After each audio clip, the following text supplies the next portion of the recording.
Então, na aula de hoje, vamos ver trigonometria. Para isso, eu vou começar com um teorema Tales de Mileto. Em geral, os gregos são chamados assim, né? Mileto é o lugar. Então, Tales de Mileto. Tales, ele é responsável por uma... É dado a ele, né? A descoberta de um resultado de proporções gigantescas, né? Você considere conjunto feixe de retas paralelas, eu vou considerar aqui 3, e considere duas retas que sejam transversais a essa reta. Vou considerar a reta amarela e vou considerar a reta... já vou considerar que elas se intersectam, né? Já que elas não são paralelas. Vou considerar a interseção aqui. Dadas essas retas nessa configuração... Professor, Oi? você está compartilhando a tela? Hoje eu tô daquele jeito, né? Não estou compartilhando tela, não. Muito obrigado. Pois bem, então vamos lá. Ainda bem que você falou, senão ia ser a aula inteira assim, eu aqui gravando e você sem ver nada, né? Mas, pois bem, deixa eu confirmar se está gravando. Está gravando. Deixa eu confirmar se eu estou falando. Pronto, está gravando minha voz. Hoje a coisa foi meio agitada no início. Pois bem, então agora estão vendo a tela, né? Vamos aqui está mostrando que eu estou compartilhando. Então, considero o feixe de retas paralelas em branco. Considero a reta transversal T em amarelo e a reta transversal R em laranja. Então, eu tenho aqui a reta S1, S2 e S3. Agora podemos considerar algumas medidas, né? Então, posso pegar aqui esse ponto e posso desenhar aqui é a origem, e na reta, a interseção entre a reta amarela e o feixe de retas, eu vou desenhando os pontos P1, P2, P3, e posso ir desenhando na reta em laranja pontos Q1, P2, P3. O que Tales afirma é que se você considerar agora os segmentos, né? O, P1, O, Q1, P1, Q1, observa que aqui nós temos um triângulo, né? O, P, P1, Q1, né? Temos um triângulo O, P1, Q1. Temos o triângulo O, P2, Q2. Temos o triângulo O, P3, Q3. Então, o que Tales afirma é que, se você considerar eu vou reduzir um pouco. Se você considerar nesta configuração, e você considera o segmento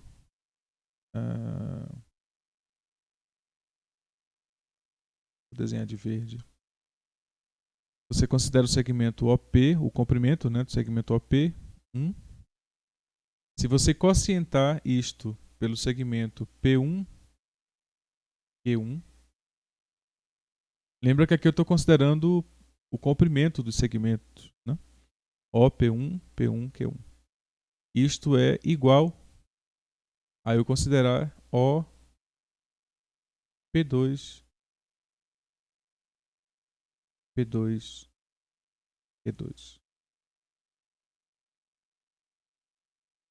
O que eu estou fazendo é estou considerando este lado do triângulo e este lado do triângulo, aqui.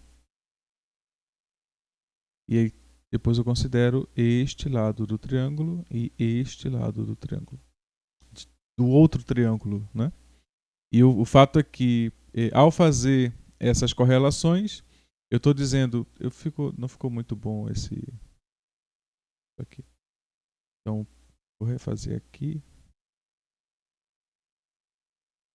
Ao fazer esta relação, eu estou dizendo é que o quociente do lado do primeiro triângulo, OP1, pelo lado P1Q1, é diretamente proporcional, então digo que é igual, ao quociente do lado OP2 pelo lado P2Q2.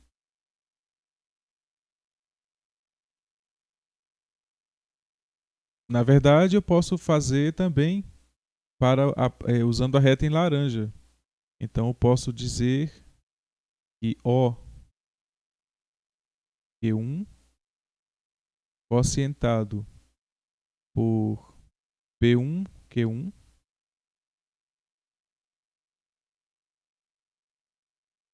é diretamente proporcional a OQ2 quocientado por P2Q2. Então, observe que eu poderia também usar, eu estou usando o lado do triângulo e da forma que estou aqui a base, né? Mas eu poderia dizer que os lados dos... uma coisa que fica implícita é que a gente pode considerar que aqui existe uma reta paralela, né? Então, o que Tales diria é o seguinte, que as seções entre as retas paralelas, elas são proporcionais. Então, é dessa proporção que a gente chega a esta, né? Então, a essa que eu estou falando aqui, da proporção entre as seções. Então, a seção OQ1 é proporcional à seção OQ2. Né? Assim como OP1 é proporcional a OP2. Né? As proporções elas vão se dando dessa maneira. Né? Então, OQ1 sobre OQ2 é proporcional a OP1 sobre OP2.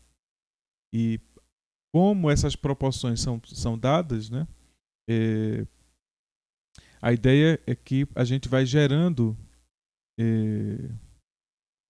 como posso dizer, seções entre as retas paralelas que vão nos dando proporções. E vamos usar essa versão do Teorema de Tales para escrever um conjunto de relações e, a partir dessas relações, tentar descrever funções específicas. Então, vamos de uma forma mais direta a elas. Eu vou aumentar um pouco aqui, eu acho que é suficiente fazer isto. Pois bem, então vamos considerar de novo as retas, o feixe de retas paralelas. Eu estou ouvindo um ruído, vocês estão ouvindo? Eu acho que é do meu microfone aqui. Agora parou. Pois bem, então considerando o feixe de retas paralelas, eu vou considerar... não vou considerar assim. Eu vou considerar que as retas paralelas elas vão ser dadas assim.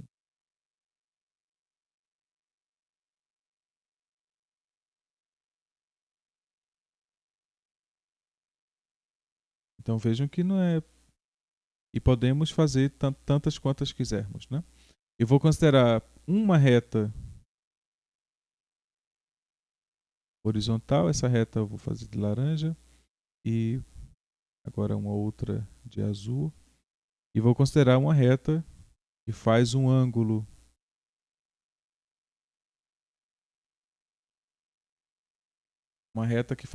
alfa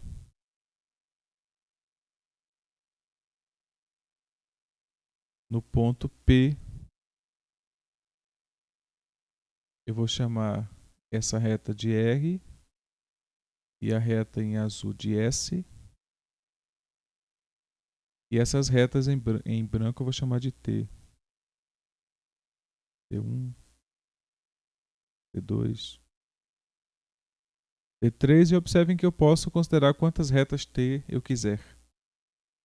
Vamos considerar o seguinte, as interseções entre as retas, entre a reta R e as retas T, eu vou chamar de pontos P's, já que o primeiro ponto aqui é P, então vou chamar aqui de P, P1, P2,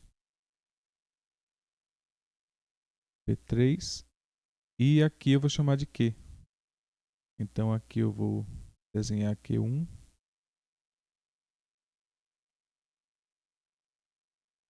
Q2, Q3. Como estamos na geometria euclidiana, existe transporte paralelo e existe transporte de ângulo, né? Então o fato é que por este ângulo aqui ser ortogonal, essa é uma afirmação que eu faço, o ângulo entre a reta T1 e R é ortogonal. Isso implica que o ângulo entre a reta R e qualquer das retas paralelas a T1 também é ortogonal. Então todos esses ângulos aqui são ortogonais. Significa que os triângulos P, P1, Q1, P, P2, Q2, P, P3, Q3 são triângulos retângulos. Ou seja, são triângulos que têm um ângulo reto. Eu vou dizer que esse ângulo aqui é alfa e que este outro ângulo é beta. Como a soma dos ângulos internos tem que ser constante, né? Então significa que esses ângulos aqui também são beta.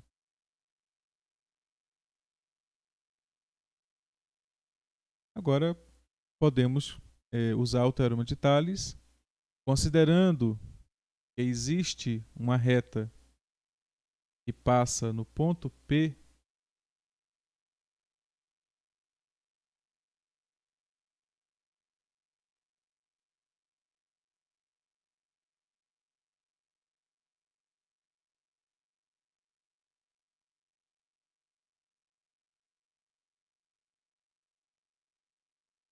uma reta auxiliar que passa no ponto P e que seria a reta T, e faz com que aqui eu tenha seções. P1, Q1 é uma seção da reta gerada, um segmento, né, gerado pela reta R e as retas T1, T1, né? Então eu posso usar o teorema de Thales para dizer que há proporção entre os lados dos triângulos gerados. Todos esses lados, eles são proporcionais da seguinte forma. Eu posso dizer que P1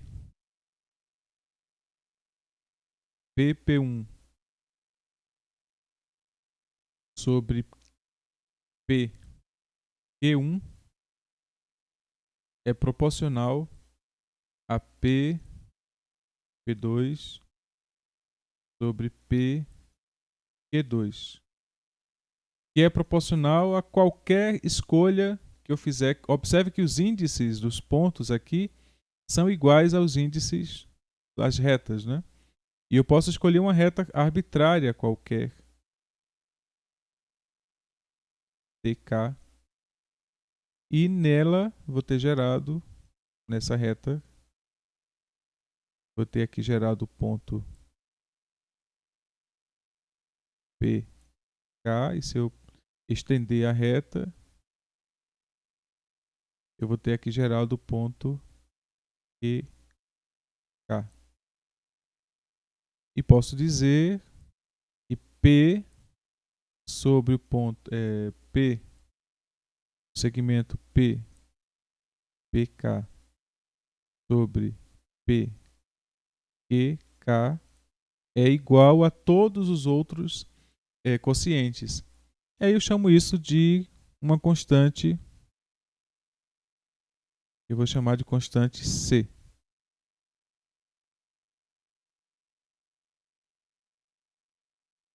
Agora vamos ver quais são as outras constantes, né, que E podemos encontrar por essa mesma lógica, né? Então, eu usei o segmento laranja e o segmento azul, né? Isso. E o segmento azul. Agora eu vou usar o segmento branco e o segmento azul. Eu vou escrever aqui azul. Sobrescrever. Então vamos lá. Então, agora geraremos P1Q1, P1Q1, quocientado por PQ1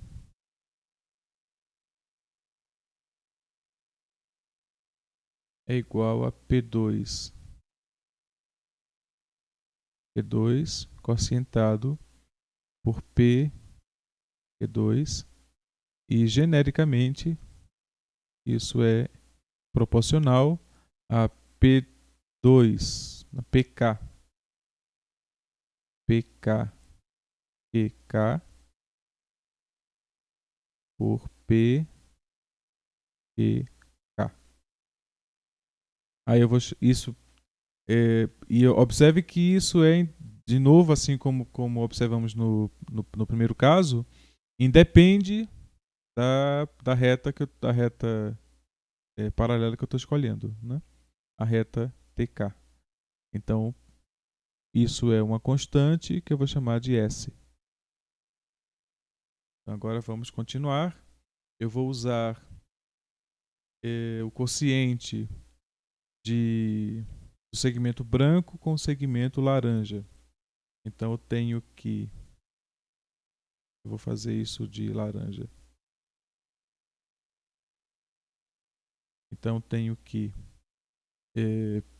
P1Q1 sobre PP1.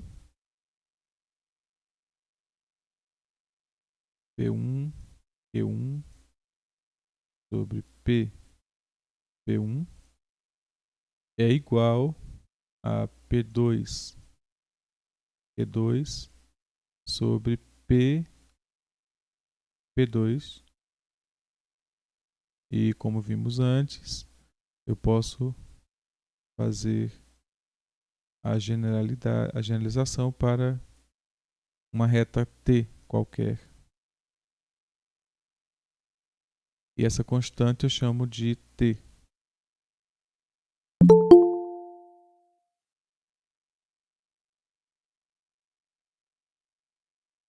Tá baixinho, eu vou aumentar um pouco aqui. Melhorou?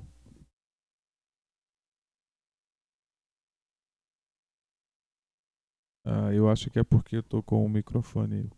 Melhorou? Respondam.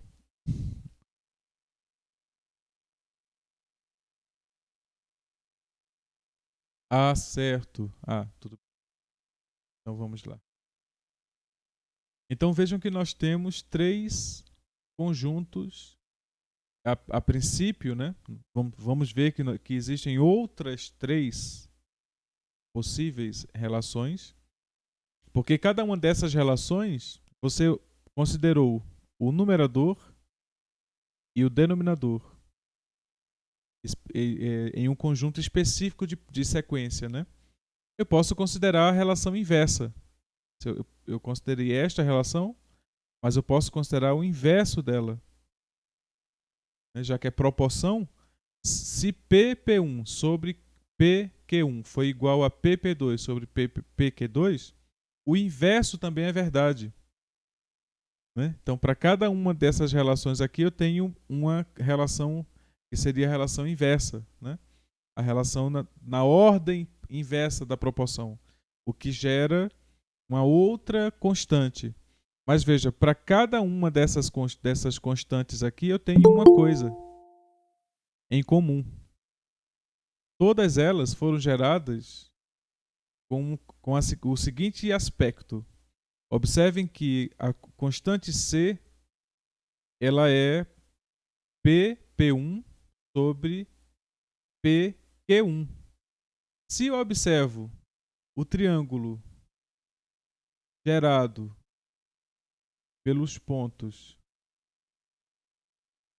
PP1, Q1, eu vejo que o que eu estou considerando é PP1, que é o segmento gerado pelo ângulo alfa, né? E o segmento que é usado para gerar o ângulo alfa, e PQ1, que é o outro segmento usado para gerar o ângulo alfa. Então, estou considerando os ângulos que estão gerando o ângulo alfa, portanto, posso dizer para ambos os casos que aqui eu estou considerando uma constante definida por alfa. Mas quando eu considerei S, eu considerei P1, Q1, PQ1. P1, Q1, PQ1, né? E em relação a alfa, esse segmento, melhor, essa constante, né? Eu chamei de S. E a outra constante, ela é PQ1, PP1, PQ1, PP1, né? Então a gente está observando PP1, P1Q1 quocientado por PP1, né? Então essa última constante aqui também posso dizer que é em relação a alfa.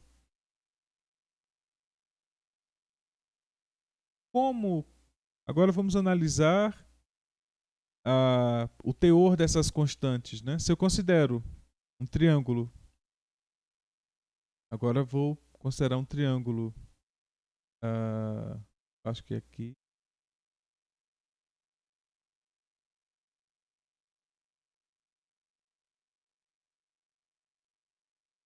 não sei desenhar.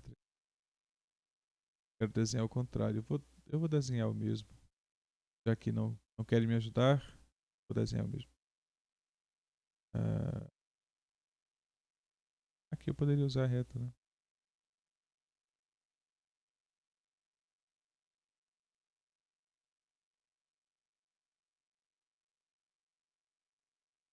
Pois bem. Então, dado o triângulo, eu posso considerar o ponto P.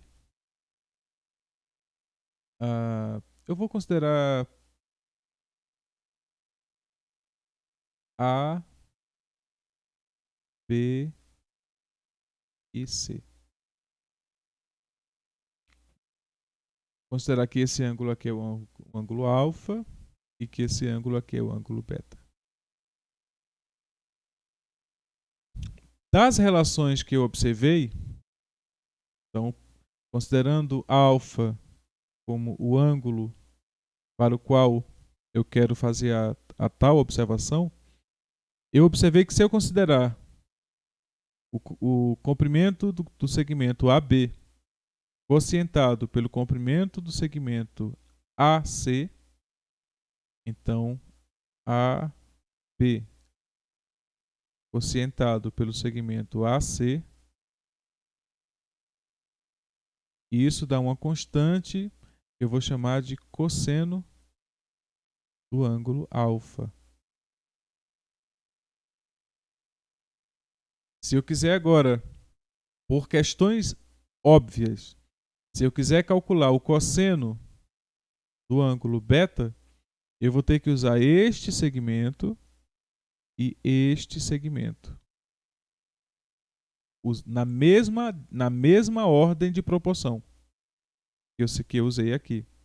Então vai ter que ser o segmento CB.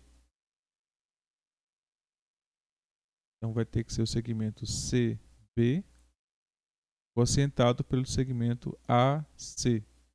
Isso vai ser o cosseno de beta. Então eu sei como calcular o cosseno. Sei como calcular o cosseno dos ângulos alfa e do ângulo beta. Observa que não existe uma terceira opção, né? Então, a ideia é que o cosseno, ele eu fixo este segmento. Se eu quiser o cosseno do ângulo alfa, eu vou ter que usar o triângulo retângulo. Ele tem denominações para os lados, né? Dado o ângulo alfa, ou melhor, genericamente, né? Os lados que geram o ângulo de 90 graus são chamados de catetos.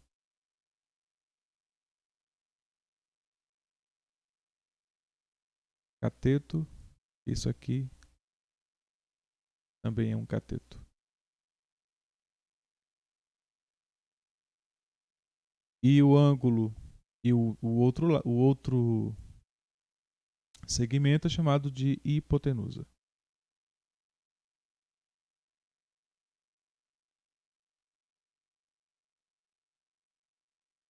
Vocês podem fazer uma pesquisa agradável e descobrir a origem desses nomes, né? E compartilhar conosco. E por que é que esses lados são chamados desses nomes? Né? Por que no triângulo retângulo tem os catetos e a hipotenusa? Né? Pois bem. Não agora, vocês podem fazer essa pesquisa depois. Para fazer jus ao cosseno do ângulo alfa, eu vou ter que quocientar o cateto que é adjacente. A palavra adjacente é um adjetivo, né? Adjacente. É um adjetivo, ou seja, é aquele que está junto, né? Cateto adjacente ao ângulo alfa e à hipotenusa. Então vou ter que quocientar o cateto adjacente ao ângulo alfa, que é o segmento AB, e a hipotenusa, que é o segmento AC. Isso vai gerar o cosseno alfa.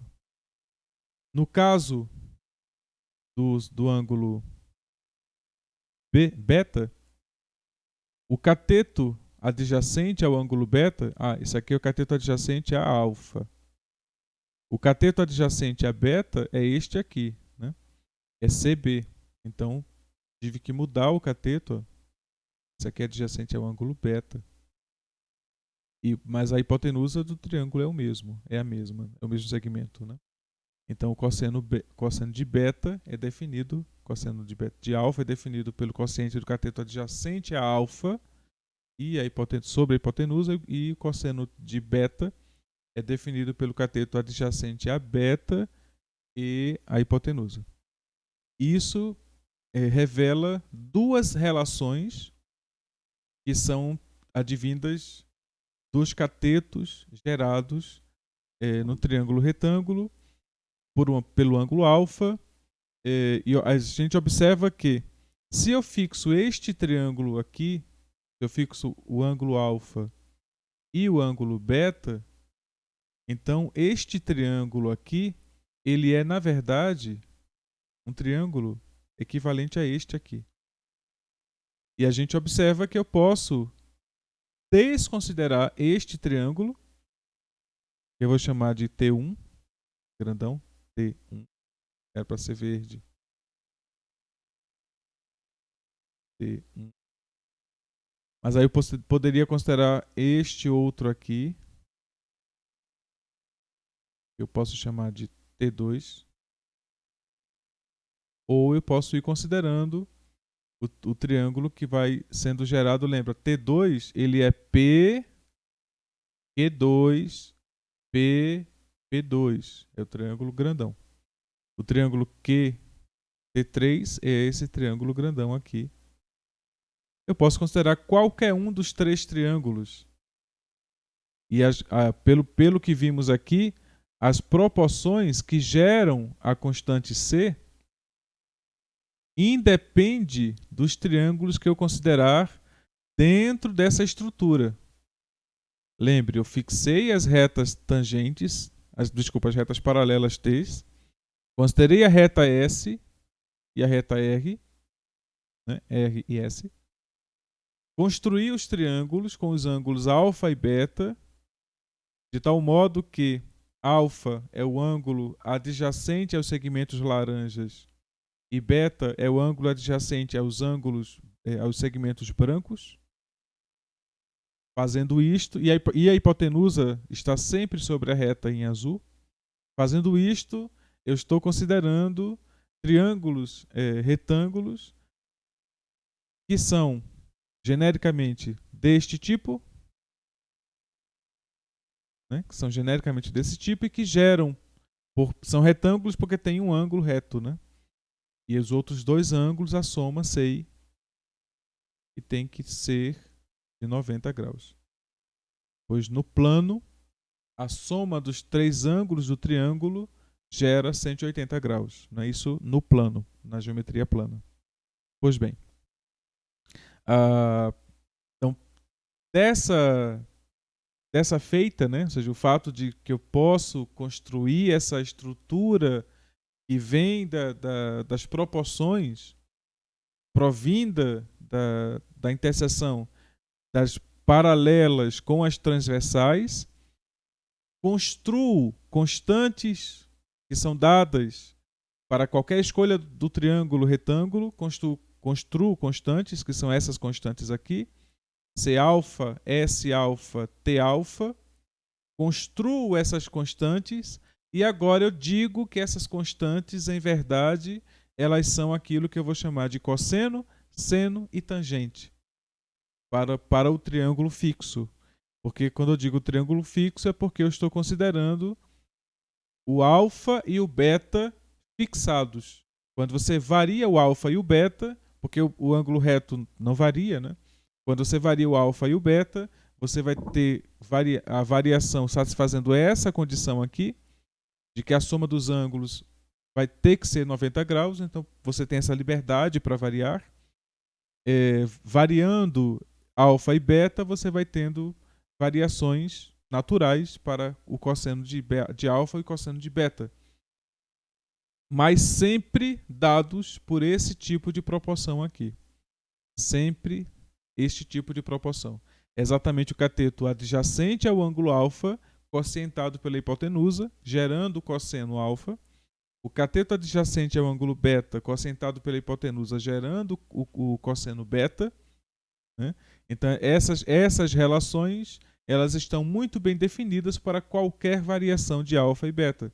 Se eu considerar agora que alfa e beta são variações reais, então eu tenho aqui funções. É dessa maneira que nós definimos de forma gradual, a partir de um teorema de proporções para feixe de retas paralelas, construímos a relação e depois encontramos o fato de que isso pode ser considerado sim como uma função, porque para cada alfa eu vou ter um valor de cosseno. Né?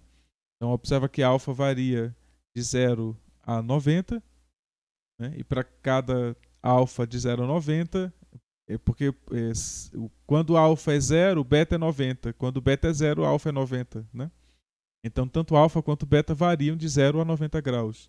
Ao fazer isto, você tem o valor do cosseno, né? Ele vai te dando ele está dentro dessa amplitude, né? Pois bem, da mesma forma que fizemos com o cosseno, podemos fazer com o seno.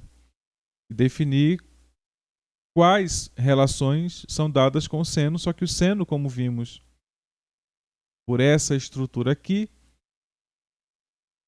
por essa estrutura em azul, o seno é dado P1Q1, PQ1. Né? Então vamos olhar aqui quem são. P1, PQ1. Olhando para o alfa, é o cateto oposto ao alfa, quocientado pela hipotenusa do triângulo. Este vai dar o seno. Né? Então, que eu chamei aqui de S. Tá? É o cateto oposto ao ângulo, quocientado pela hipotenusa do triângulo. O que eu chamei de tangente é o quociente dos dois catetos na ordem cateto oposto ao ângulo, quocientado pelo cateto adjacente ao ângulo. Nesta ordem, se eu considerar esta ordem de quociente, o que eu vou obter aqui é o que eu chamo de tangente ao ângulo alfa. Então, o ângulo alfa, as relações definidas com relação a ele, determinam, e são determinadas, né, pela relação de alfa com o cateto. O cateto que gera alfa é o cateto adjacente, o cateto que não gera alfa é o cateto oposto a alfa. Então, os catetos, nós temos três entidades, né? 2 catetos e uma hipotenusa. Então, eu posso fazer a relação direta entre cateto, hipotenusa, cateto e cateto. Ao fazer essas relações, eu tenho 3 funções. A função cosseno, a função seno, para o mesmo ângulo, e a função tangente.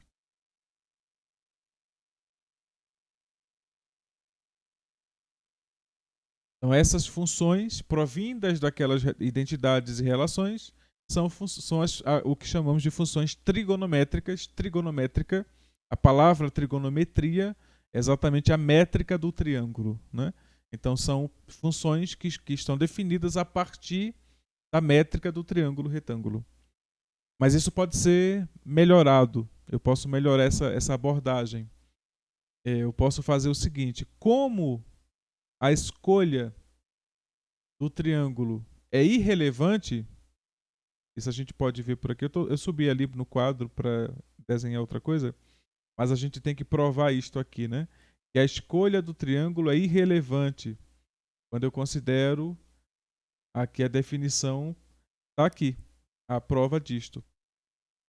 Considere T1, então você vai calcular o cosseno de alfa, o seno de alfa e a tangente de alfa no triângulo T1.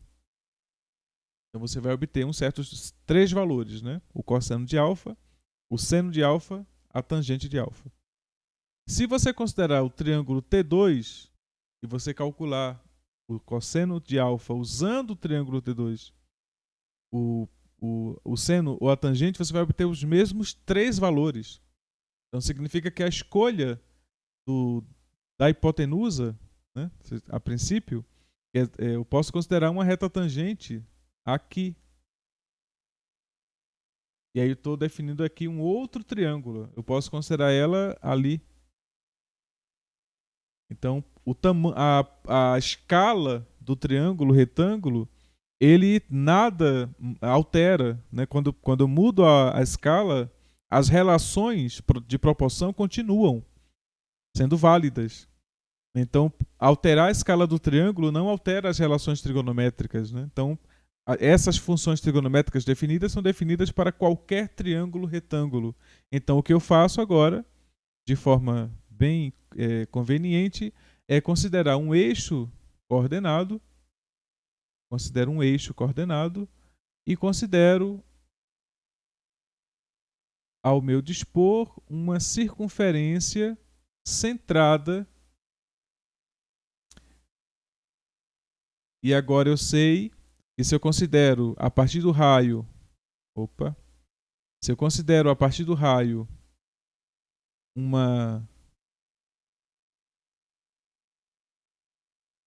um segmento, ele vai tocar a circunferência em um ponto P. Ainda estou riscando. Em um ponto P. Eu vou chamar aqui de origem. E se eu deitar a perpendicular deste ponto sobre o que eu vou chamar de eixo X, eu vou encontrar aqui o ponto Q. Como eu deitei ortogonalmente o ponto P sobre a reta X, naturalmente esse triângulo é retângulo. E aí eu posso obter aqui o ângulo alfa, e é sobre o ângulo alfa que eu vou querer obter as relações que eu vou chamar de cosseno, tangente cosseno, seno e tangente. Então, para este triângulo aqui, que é um triângulo que está definido completamente pelas coordenadas do ponto P, se você considera as coordenadas x, y, lembrando que por conveniência eu estou considerando que o segmento OP tem comprimento 1. Essa é uma consideração que eu faço a princípio pela invariância da definição de seno, cosseno e tangente. Como eu posso definir para qualquer triângulo retângulo, eu escolho o triângulo retângulo, especificamente aquele que tem hipotenusa de comprimento 1. E por causa disso eu consigo fazer o que nós chamamos de estudo trigonométrico para o que seria o círculo trigonométrico, né? E a ideia de você considerar o círculo unitário para fazer trigonometria nele, porque é irrelevante o raio, né? Então, porque para qualquer outro triângulo, qualquer outra circunferência, o que mudaria seria o raio da circunferência para os outros pontos, né? Mas como tudo que eu fizer para essa circunferência vale para as outras, então não preciso alterar. E a partir das coordenadas de x e y, que estão satisfeitas, que satisfazem uma equação, que é a equação da circunferência de raio 1, que é esta, x² mais y² igual a 1. Esta é a equação algébrica, que define essa curva em branco que eu chamei de circunferência. E é sobre a circunferência que eu estou considerando fazer análise trigonométrica. Então, o que eu vou fazer é definir agora as funções trigonométricas a partir desse triângulo. Então, eu tenho que o cosseno do ângulo alfa vai ser igual ao segmento OQ quocientado pela hipotenusa, que tem comprimento 1. Então, o cosseno de alfa é exatamente OQ. Mas vamos olhar para as coordenadas do ponto P. Esse segmento aqui, ele é precisamente a coordenada x do ponto P. Então, o cosseno, ele é precisamente a coordenada x do ponto P. Vou colocar assim. Alguém pediu para entrar. Pois bem. E se eu considero agora o seno, então, ao calcular o seno do mesmo ângulo, eu vou fixar o estudo sobre o ângulo alfa, né? Eu vou ter que quocientar PQ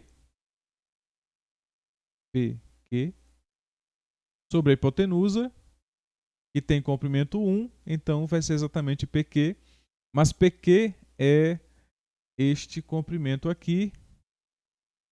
E se eu analiso agora sobre o outro eixo, isso é exatamente a coordenada y do ponto P. Então, o seno, ele é a coordenada y do ponto P. Mas observem que todo ponto P sobre a circunferência, que tem coordenadas, todo ponto P de coordenadas x, y sobre a circunferência, satisfaz essa equação aqui. Mas, como já olhei, dado um triângulo retângulo gerado a partir do raio sobre as projeções do ponto P, a projeção em x e em y do ponto P, o triângulo retângulo que tem os catetos XP, YP e hipotenusa 1, os pontos P satisfazem essa condição aqui. O cosseno de alfa é igual a XP, o seno de alfa é igual a YP. Pois bem, eu posso substituir isto nesta equação e eu vou obter em amarelo que o cosseno ao quadrado de alfa mais o seno ao quadrado de alfa tem que ser igual a 1. Para todo alfa, porque eu não especifiquei quem é alfa. Isto é uma identidade que independe da escolha do alfa. Então chamamos essa de identidade trigonométrica.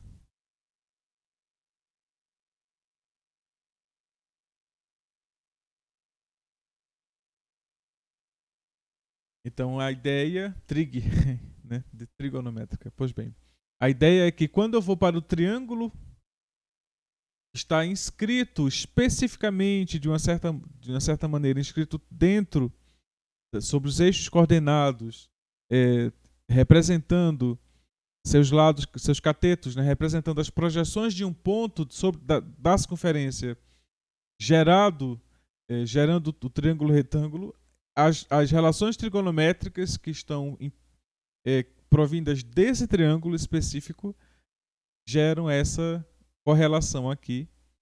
Isso aqui acontece se aquilo acontecer, portanto, nós temos a identidade trigonométrica. E daí a possibilidade de fazer outras relações. Se eu considerar a reta que passa neste ponto aqui, a reta que é tangente a este ponto, e se eu considerar a vermelha, se eu considerar a extensão desta reta, observa que o que eu tenho agora é um triângulo. Eu vou desenhar de verde.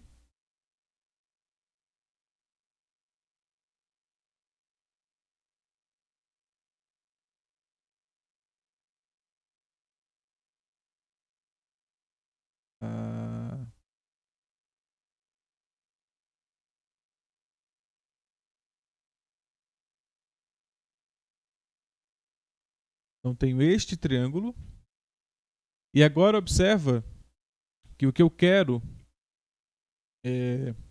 o que eu posso encontrar, né, é que o ângulo aqui é de 90 graus. Opa, não estou escrevendo. O ângulo aqui é de 90 graus. Este ângulo alfa também serve, é o mesmo ângulo para o triângulo.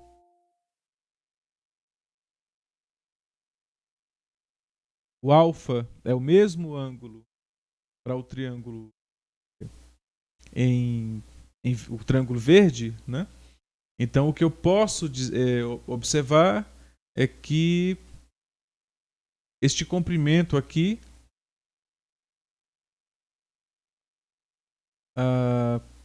sim, um detalhe, né? É que quando você pega esse ponto aqui, eu vou chamar de ponto R.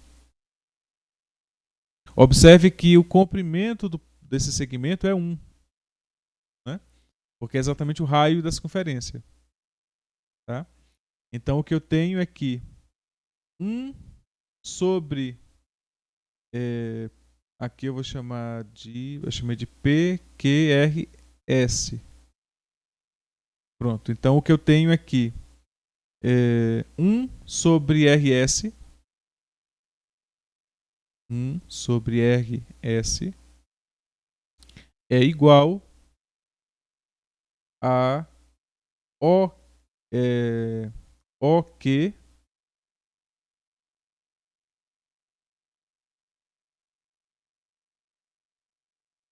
sobre PQ.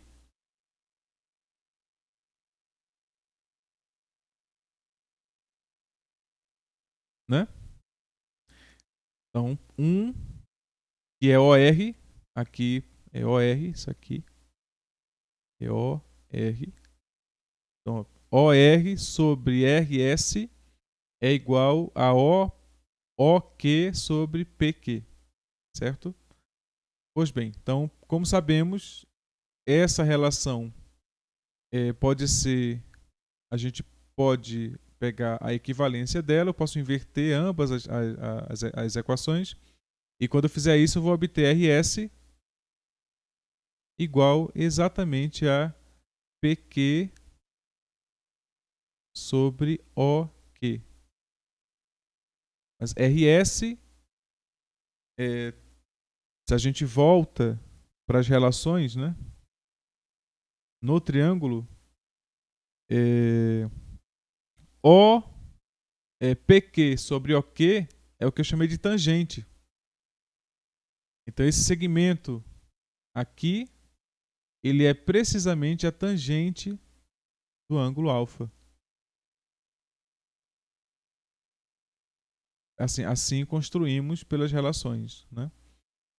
Então, podemos fazer equivalente a isso, encontrar de forma inversa, né? Olhando agora para o outro lado, encontrar outras relações. Mas bem, aí eu deixo para vocês fazerem essas extensões, né? Vamos ficar com essas 3 funções, verificando agora o que a gente vai chamar de periodicidade da função e o que seria o domínio da função, observando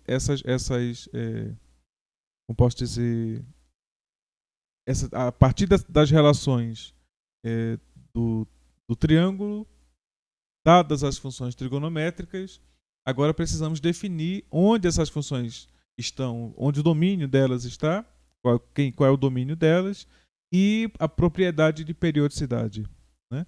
Já descobrimos que isso aqui ocorre, o cosseno ao quadrado de qualquer ângulo mais o seno ao quadrado do mesmo ângulo é sempre igual a 1 para qualquer alfa. E vimos a prova disso, né, de uma forma simples. Então agora vamos para... eu vou reconsiderar para cá, não vou reconsiderar para cá. Eu vou reconsiderar o triângulo, o triângulo, o círculo trigonométrico. Então vou reconsiderar. Eu quero fazer ele um pouco maior, então vou fazer assim.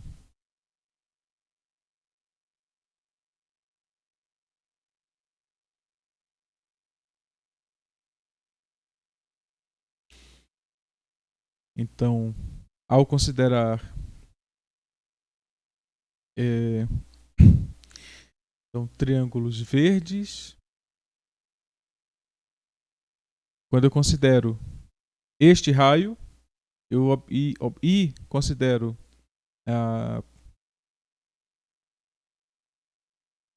a projeção deste vetor sobre o eixo x, o vetor x, né, eu vou considerar aqui x e aqui y. Observem que, equivalentemente, se eu considerar dado um ângulo alfa,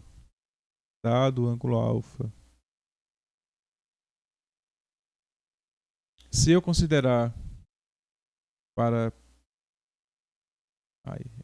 era reta, se eu considero aqui uma reta, em verdade eu vou fazer logo assim.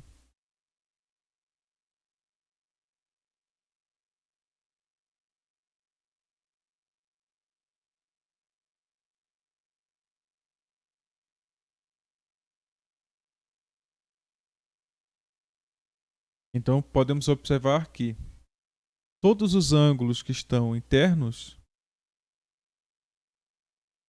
todos os ângulos entre os segmentos e o eixo x são iguais. Podemos observar também que os ângulos aqui são retos.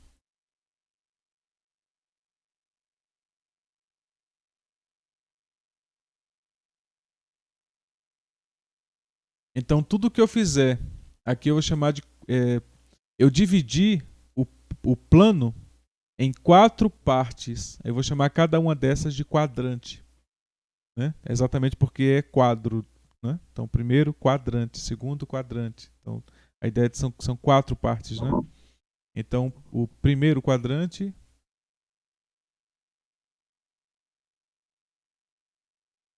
é este aqui. É onde x, aqui é a origem, né? Então, é onde x é positivo e y é positivo. Aqui eu tenho o segundo quadrante, onde y é positivo e x é negativo. Aqui eu tenho o terceiro quadrante, onde x é negativo e y é negativo. E aqui eu tenho o quarto quadrante. Essa é a forma de conseguir interpretar de forma mais sensata, né, a geometria. Então, essa geometria que eu estou querendo expor. Observa que cada ponto P, considerar aqui o ponto P1 no primeiro quadrante, o ponto P2 no segundo quadrante, o ponto P3 no terceiro quadrante e o ponto P4 no quarto quadrante. Quando eu faço isto, eu tenho aí gerado uma certa simetria que pode ser analisada, que na verdade vai induzir simetria, um tipo específico de simetria para as funções trigonométricas, né? Então, vamos considerar aqui o primeiro triângulo T1 e vamos observar as medidas desse triângulo e as relações provindas dessas medidas e verificar como é que elas se espelham nos outros triângulos. Eu vou chamar aqui de T2, aqui de T3 e aqui de T4. Uma coisa que devemos observar é a questão do arco de ângulo, né? Então eu vou fazer um adendo aqui, um pequeno adendo, sobre a questão do arco do ângulo. Como nós definimos o arco do ângulo. Então, um pequeno adendo.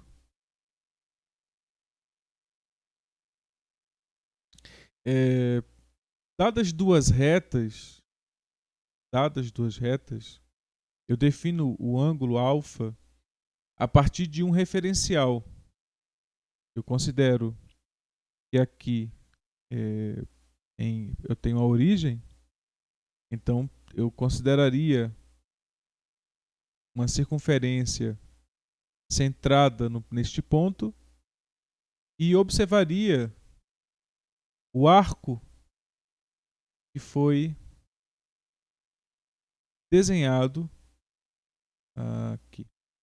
O arco que foi desenhado pela abertura dessas duas retas, né?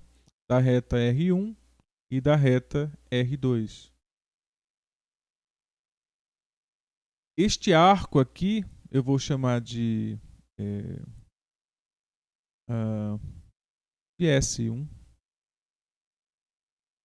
Vamos considerar aqui o raio da circunferência R, né?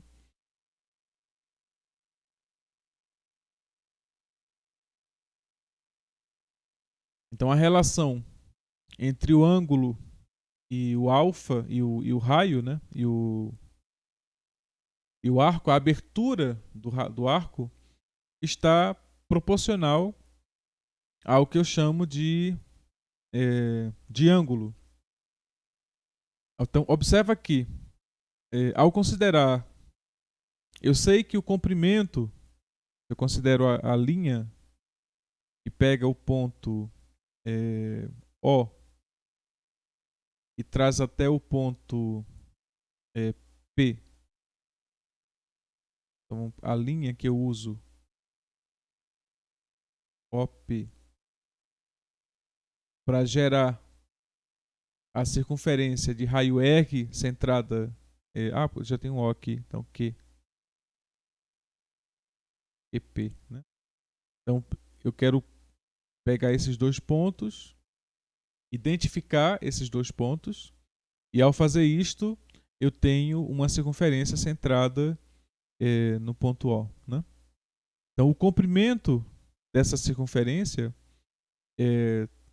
comprimento L, né, pode ser escrito através de uma relação, que na verdade sabemos que se você pegar o comprimento e dividir esse comprimento pelo raio, né, então o comprimento, esse comprimento dividido pelo raio, isso vai dar uma constante. Temos muitas constantes, né? Então o comprimento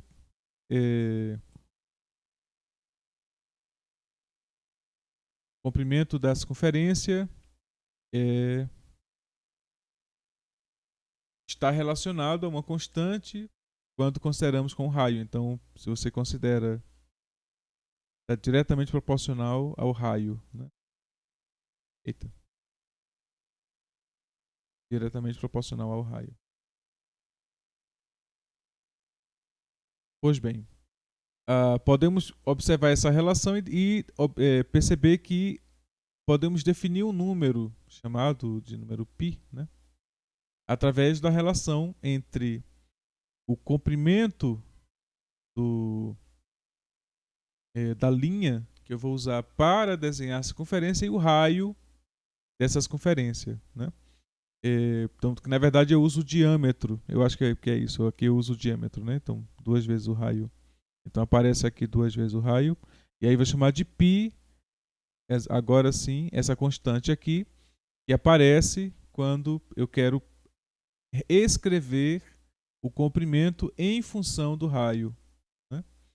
Então, observa que eu tenho que L está para 2 vezes o raio. Então, considero aqui o diâmetro da circunferência é a maior distância entre 2 pontos que estão sobre a circunferência, e esse diâmetro vai ser dado exatamente pelo dobro do raio, né?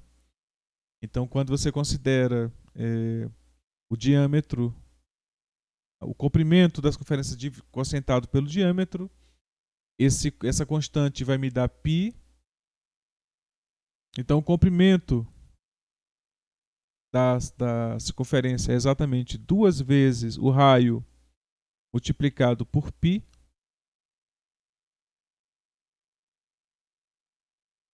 Agora observa que isso aí é a circunferência completa, né? Se eu quiser a metade da circunferência, né? Se eu quiser saber apenas, se eu quiser pegar a circunferência de raio R e eu quero saber qual é a metade do comprimento da circunferência, é exatamente metade desse comprimento aqui, né? Então, a partir desse tipo de divisão, eu tenho como relacionar um número real, que seria o comprimento da circunferência, né? Mas em função do raio, há uma coisa que eu vou chamar de ângulo, né? Então agora eu posso correlar. Isso aqui vai ser igual a R, o raio vezes π, né?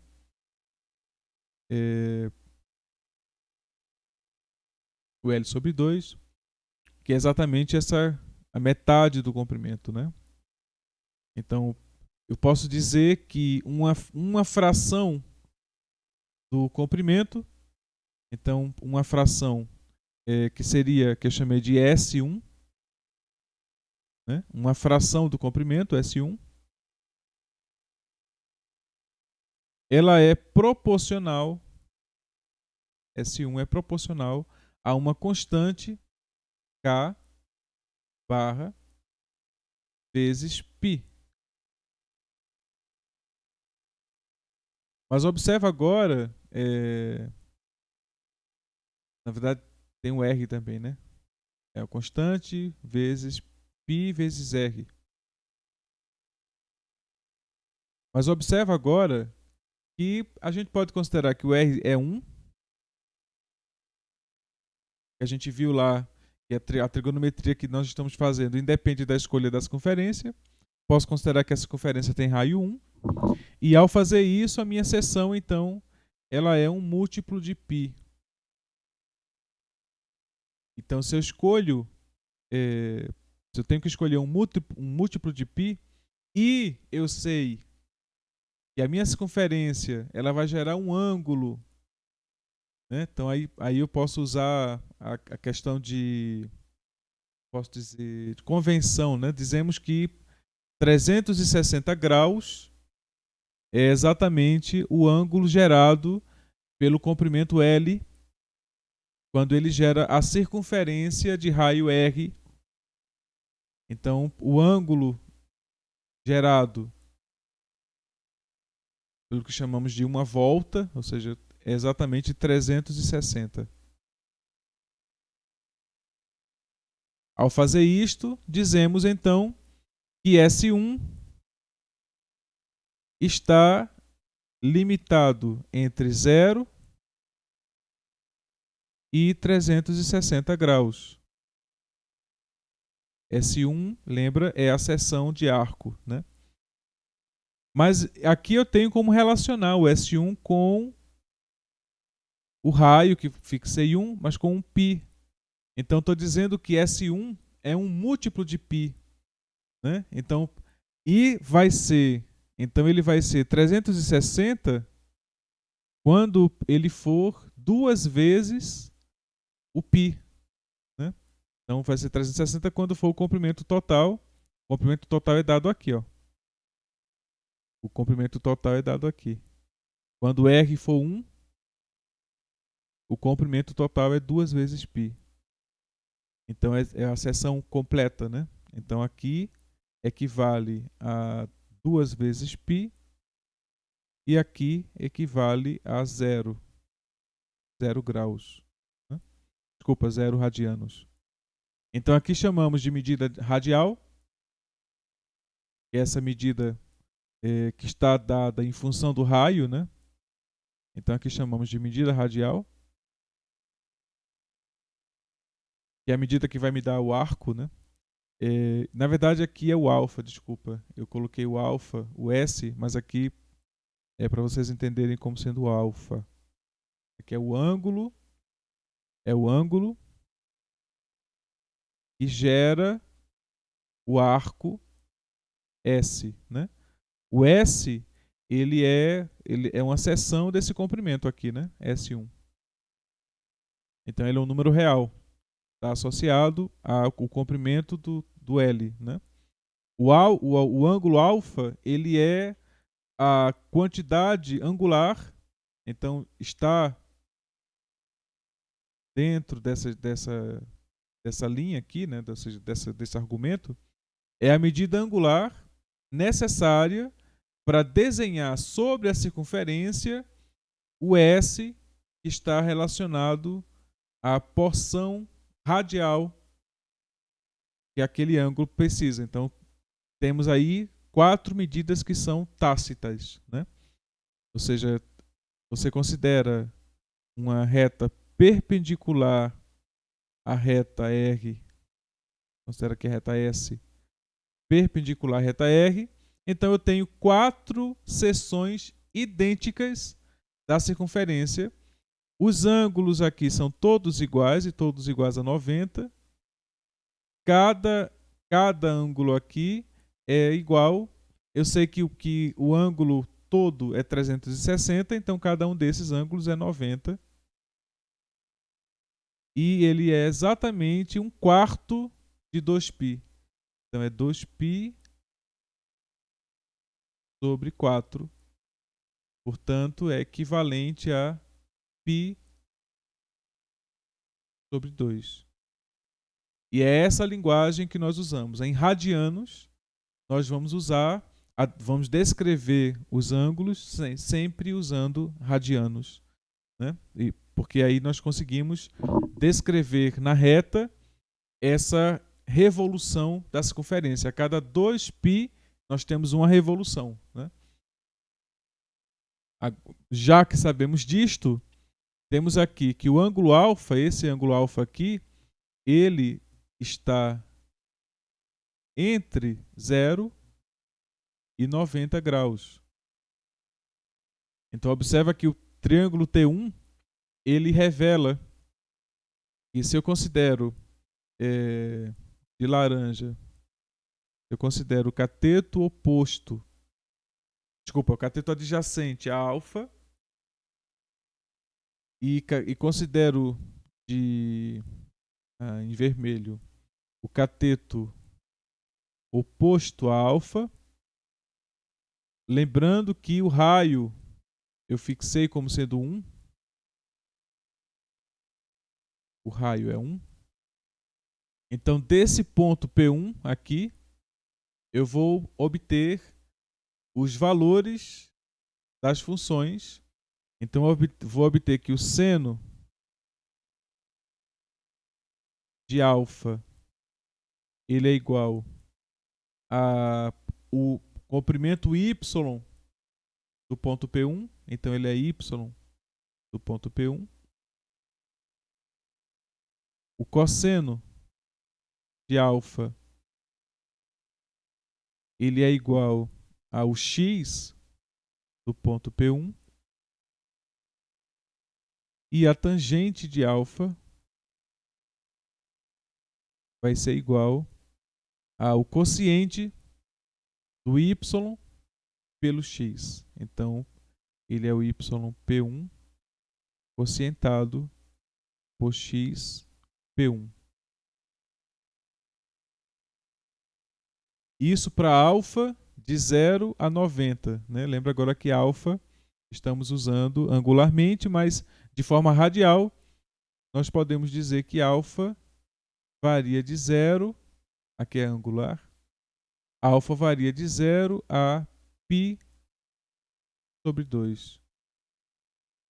Ao fazer isto, estamos dizendo que alfa é um número real, está variando de 0 a π sobre 2, e todas essas funções estão definidas, e muito bem definidas, né?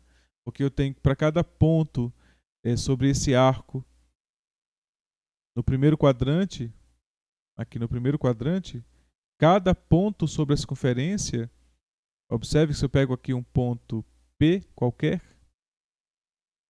eu vou ter muito bem definido um triângulo definido por P.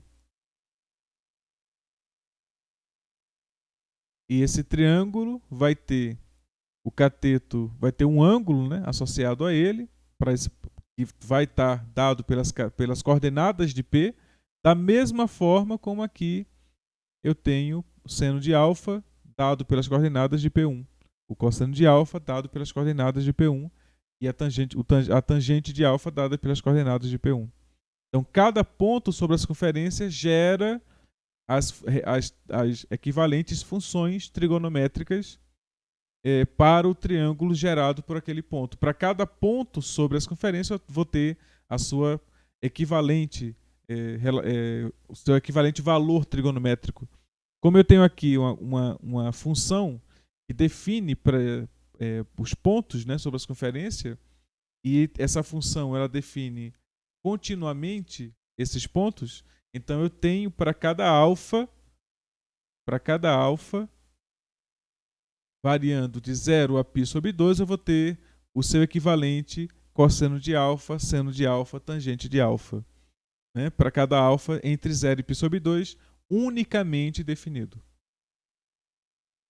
No primeiro quadrante, cada triângulo vai gerar um cateto e um cateto oposto e um cateto adjacente diferente. Se eu considerar um ponto aqui, o triângulo ele tem outras especificidades. Né? Então agora o triângulo ele tem... todos os triângulos têm a mesma hipotenusa, mas eles mudam os catetos opostos e os catetos adjacentes. Observem que o ponto, eu vou chamar esse aqui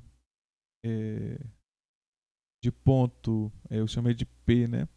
Eu vou chamar de P, vou chamar de, já chamei alguém de Q aqui, chamei o quadrante, mas não o ponto. Eu vou chamar de Q laranja, Q aqui, Q1, Q2.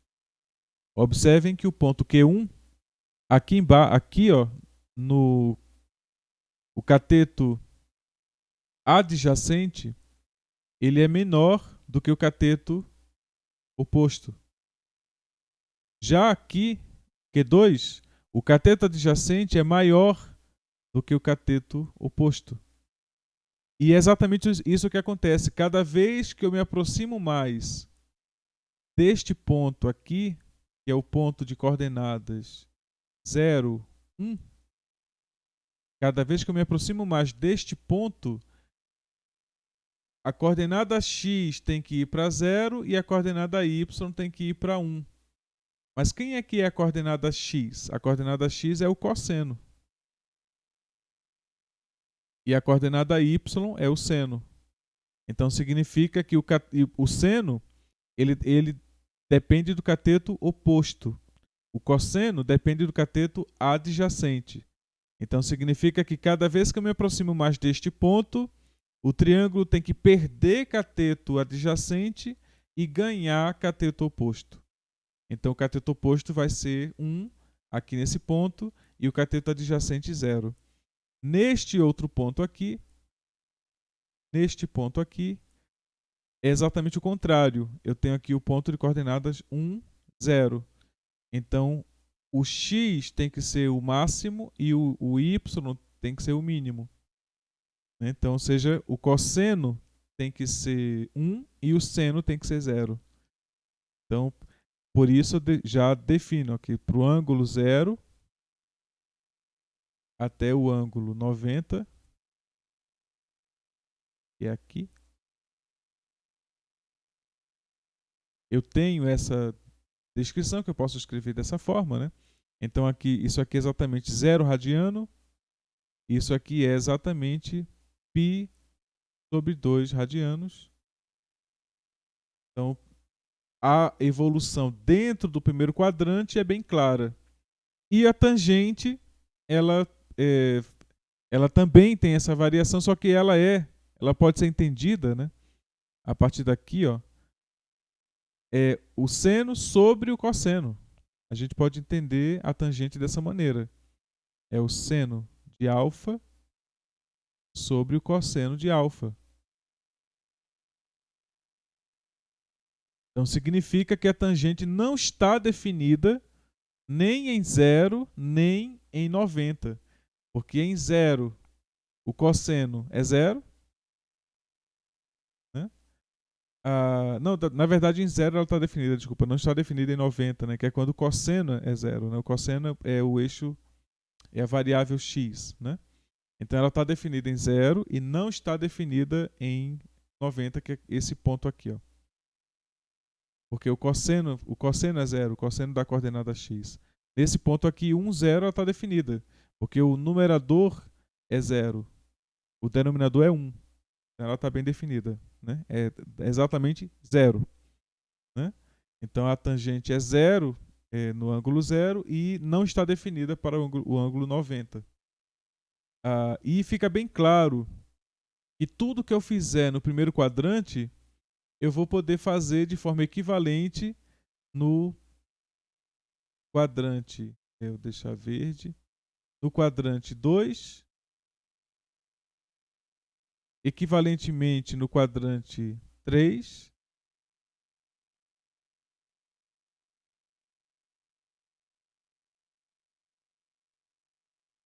e também no quadrante 4. Então, tudo que fizermos para um quadrante se replica aos outros quadrantes. Isso mostra que as funções trigonométricas elas são simétricas e periódicas. A cada ciclo, a cada volta, tudo começa de novo. Todos os valores que foram obtidos, eles voltam a ser obtidos novamente. Né? Toda vez que eu completo uma volta no ciclo trigonométrico, eu tenho as funções trigonométricas se comportando novamente da mesma maneira. Né? Então a ideia é que esse ciclo fecha. Né? Então aí dizemos que as funções trigonométricas são periódicas. Né? E o período é dado, cada uma delas tem um período, e o período é dado a partir de quando uma certa equação é satisfeita, que é, dizemos assim, o seno de alfa seria igual ao seno de alfa mais θ, onde θ é um ângulo entre 0 e 2π. Se isso aqui acontecer, então a função seno é periódica e de período exatamente θ, que é exatamente o ângulo que faz com que os valores de seno voltem a se repetir, né? Então eu deixo como exercício vocês descobrirem qual é o período do seno, do cosseno e da tangente. E era isso que eu queria expor. Espero que vocês tenham gostado.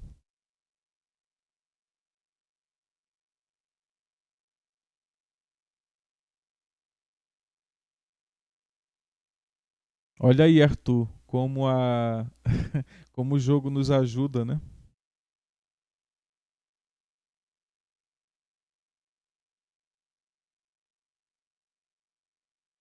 Muito bom, Gabriel. Ainda bem que entenderam, né? É a melhor parte, vocês terem entendido.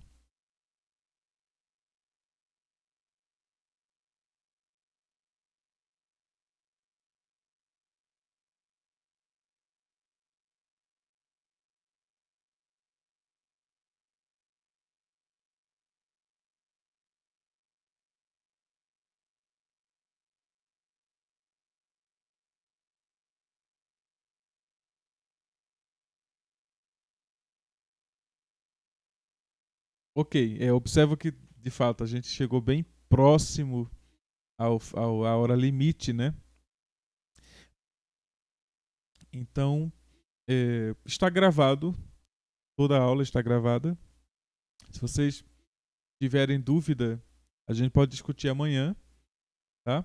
Amanhã, assim, eu vou tomar o cuidado de ingressar, para ligar o computador a tempo de às 18h30 estar enviando o link para que possamos ter um tempo de discussão, né? Amanhã nós vamos com a análise das funções, agora outras funções que não trigonométricas. Na verdade, a gente vai fazer um combo sobre todas as funções algébricas que vamos usar e ver a partir dali para nós o que é uma função, né? O que é que nós vamos considerar como sendo uma função, uma vez que temos as funções exponenciais, logarítmicas, polinomiais e trigonométricas que foram expostas. Agora vamos tentar gerar funções a partir dessas, né? Então, e ver o que é que ganhamos, né? E ver algumas peculiaridades desse tipo de função e concluir amanhã a nossa teoria sobre funções e na próxima semana começar com limites. Pois bem, então era isso. Concluo agora a aula e amanhã. Sim, eu vou colocar hoje. Eu vou concluir aqui e vou enviar para o Facebook a aula. Então, boa noite a todos. Até amanhã.